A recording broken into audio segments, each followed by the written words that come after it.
Chapter 11. Sherlock Holmes. In this adaptation of a Sherlock Holmes story, everything is not quite what it seems. Characters: Sherlock Holmes, a famous detective. Dr. Watson, his friend and colleague.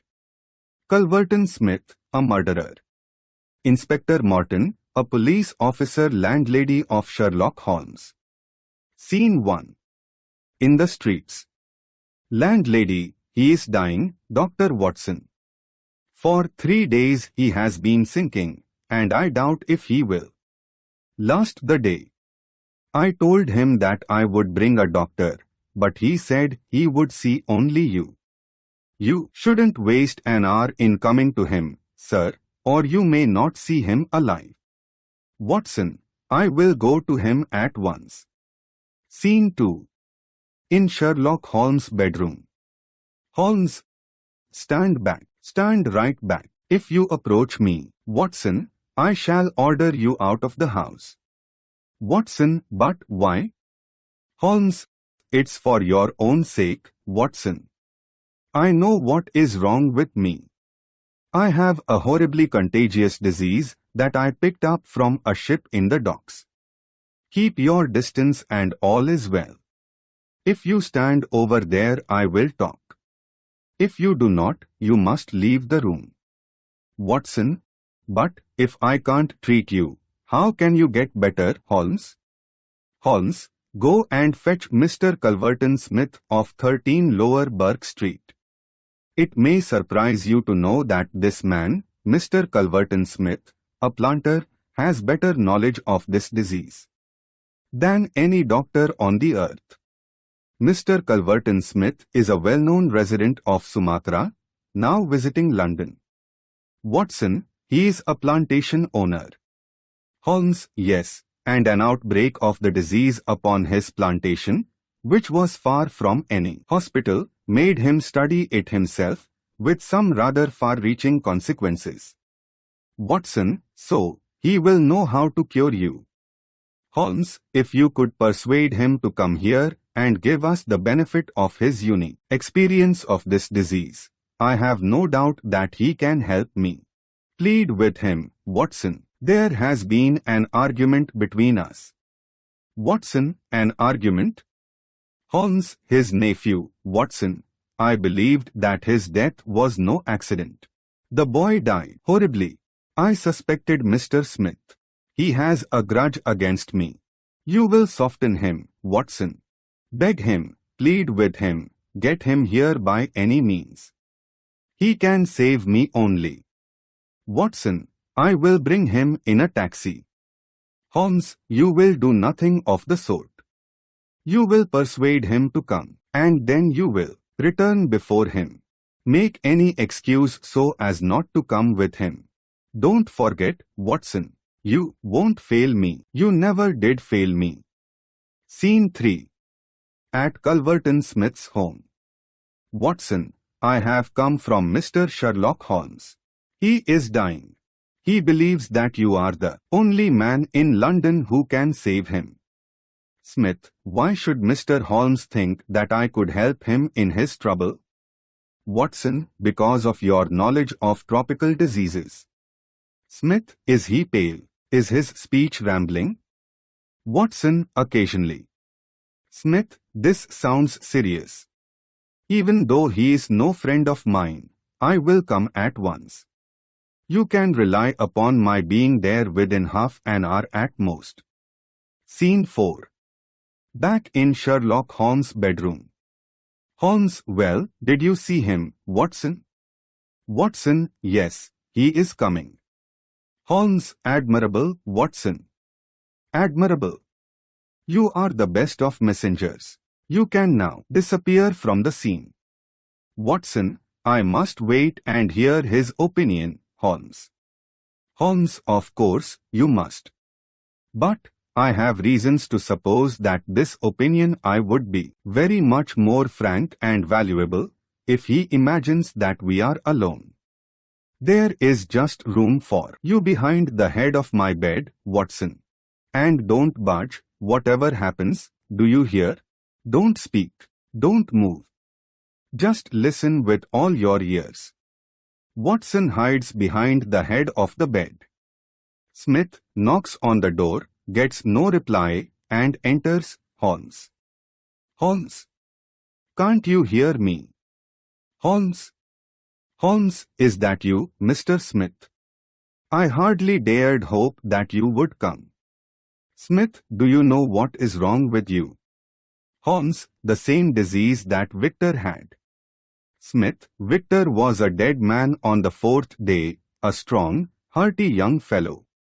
It was certainly, as you said, very surprising that he should have caught a tropical disease. In the heart of London, a disease, too, of which I had made such a very special study. Quite a coincidence, Holmes. Holmes, I know how you killed Victor. Smith, oh, you do you? Well, you can't prove it. Anyhow. But, what do you think of yourself spreading reports about me like that, and then crawling to me for help the moment you are in trouble? What sort of a game is that? Holmes, give me water. Smith, you are very near your end, my friend, but I don't want you to go till I have had a word with you. That's why I give you water. Pours him some water. There, don't slop it about. That's right. Can you understand what I say? Holmes, yes. Do what you can for me. Cure me and I will forget what I know. Smith, you can forget it or remember it, just as you like. You won't live to stand in the witness box. You'll soon be in quite another shaped box, my good Holmes, I assure you. It matters nothing to me that you know how my nephew died. It's not him we are talking about. It's you. Holmes, yes, but please, give me water. Please help me. Give me something to kill the pain. Smith, painful, is it? Yes, Victor did some squealing towards the end too. Your legs feel cramped, I suppose. Holmes, yes. Such painful cramp. Smith, can you remember any unusual incident in your life just about the time your symptoms began? Did anything come by post? A box by chance? Holmes, I'm fainting, I'm gone. Smith, you shall hear me. Do you remember a box, an ivory box? It came on Wednesday. You opened it, do you remember? Holmes, yes. I opened it. There was a sharp spring inside it. Some joke. Smith, it was no joke, as you will find to your cost. You fool, who asked you to cross my path? If you had left me alone, I would not have hurt you. Holmes, I remember. The spring. It drew blood. This box, the one on the table. Smith, the very one, by George. And it may as well leave the room in my pocket, puts it in his pocket. There goes your last shred of evidence. But you have the truth now, Holmes, and you can die with the knowledge that I killed you. You knew too much of the fate of Victor Savage, so you had to share it. You are very near your end, Holmes. I will sit here, and I will watch you die. Holmes sits up in bed and calls out in a confident voice, all is in order and this is your man. Inspector Morton appears from behind the curtain. Morton, Culverton Smith, I arrest you on the charge of the murder of one Victor Savage. Watson appears from behind the bed head, and the attempted murder of Sherlock Holmes.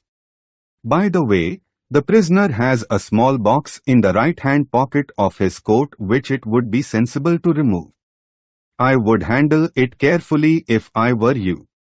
Put it down here. It may play an important part in the trial. Inspector Morton leads Culverton Smith away. Holmes, my dear Watson, I owe you 1,000 apologies. To think that I had to fool you into believing that I was sick. Watson, but your appearance. Holmes, your ghastly face. Holmes, 3 days of not eating anything at all do not improve one's beauty, Watson. For the rest, there is nothing which a sponge may not cure. With waistline upon one's forehead, belladonna in one's eyes, rouge over the cheekbones, and crusts of beeswax round one's lips, a very satisfying effect can be produced. Malingering is a subject upon which I have sometimes thought of writing an essay. Watson, but the box, the one that hurt you.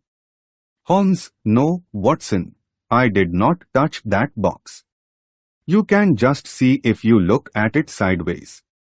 Where the sharp spring like a viper's tooth emerges as you open it. I dare say it was by some such device that poor savage was murdered. It was clear to me, however, that by pretending that he had really succeeded in his plan to kill me, I might get him to confess. That pretense I have carried out with the thoroughness of a true artist. Elementary, my dear Watson.